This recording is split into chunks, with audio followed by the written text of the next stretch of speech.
Saya tadi cerita sama Pak Ketua, yang berkuasa bukan Kementerian Sosial, yang berkuasa kepala desa, Pak, dalam menentukan KPM. Kenyataannya begitu.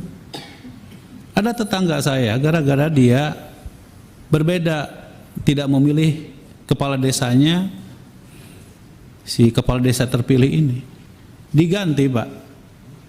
Padahal dia lansia, layak mendapatkan bantuan, tetapi karena tidak bisa memilih, karena tidak memilih, diganti sama dia atas nama musyawarah desa. Ya, itu kenyataan, Pak. Bahkan oleh Komisi 8 pun, anggota Komisi 8, ketika kita mengajukan orang itu supaya dia memang layak untuk mendapatkan bantuan, tetapi kalau tidak melalui proses persetujuan kepala desa yang diserahkan kepada dinas sosial, nggak didengar juga kita, Pak. Kalau menggunakan teknologi seharusnya itu nggak boleh terjadi gitu loh. Karena fakta itu seharusnya universal, fakta itu seharusnya empirik, yang tidak bisa dipilih secara subjektif. Nah, karena itu saya ingin menegaskan bahwa soal apa yang disampaikan oleh Kiai Musli, soal apa yang disampaikan oleh Bu Endang, ya kenyataannya masih banyak masalah gitu soal DTKS ini gitu. Jadi karena itu saya kira Pak Sekjen, penting sekali kita untuk kembali memperbaiki, ya. Dan kalau dilihat, dan sayangnya pada kesempatan ini Direktur Pusdatinnya, Kepala Pusdatinnya nggak hadir gitu. Padahal yang selalu menjadi sorotan oleh Komisi 8 adalah terutama soal DTKS ini. Jadi Pak Sekjen, saya ingin sekali bahwa ke depan tentu harus lebih baik daripada yang sekarang. Ya, dalam konteks itu semua. Saya kira catatan saya sih itu saja. Yang terpenting menurut saya dilihat dari pagu indikatif anggaran tahun 2025, ya tentu membuat kita juga menjadi agak tenang. Karena apa? Karena program PKH masih ada, karena program kartu sembako masih ada, program atensi masih ada, dan itu kalau dilihat dari anggaran yang disampaikan oleh Pak Sekjen justru lebih kepada manajemen daripada program bantuan sosialnya yang dipotong.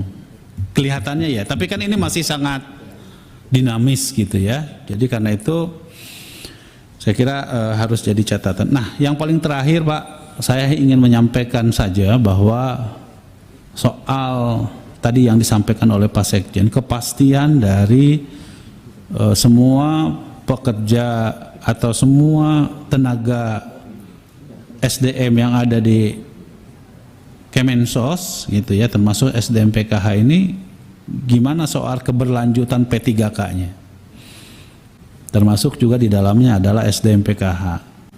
Karena kan kalau mengikuti undang-undang kan ada dua jenis, ya, ada dua jenis SDM, ASN atau P3K. Di luar itu udah nggak ada lagi.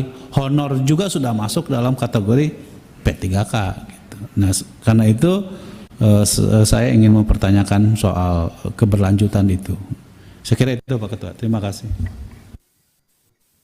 Kemudian terkait DTKS Bapak, kami terima kasih masukannya, tapi insya Allah posisinya memang tadi Pak Muslik menyampaikan ke kami tadi, tidak apa-apa Pak, kami akan terima dengan sangat terbuka perbaikan-perbaikan terhadap itu. Tapi memang yang perlu saya tegaskan bahwa kemarin itu memang sempat agak ricuh karena pada saat pembagian bansos lainnya yang di 2024 itu tidak menggunakan data DTKS.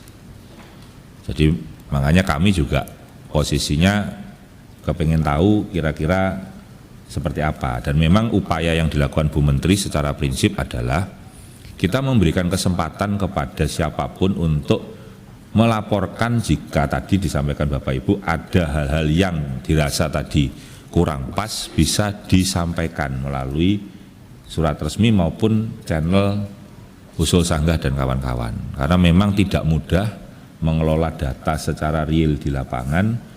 Setiap hari yang tidak kita layakkan cukup banyak Bapak Ibu sekalian dari usulan teman-teman. Dan memang mohon maaf Pak Ketua, teman-teman SDM PKH itu memang tidak kita posisikan untuk memutuskan, karena mereka akan kita jadikan, saat ini kita jadikan filter untuk tadi membarier keinginan-keinginan tadi yang dari misalkan disebutkan Pak Aceh tadi kepala desa dan kawan-kawan gitu Pak. Itu yang saat ini jadi kami gunakan kontrol untuk teman-teman.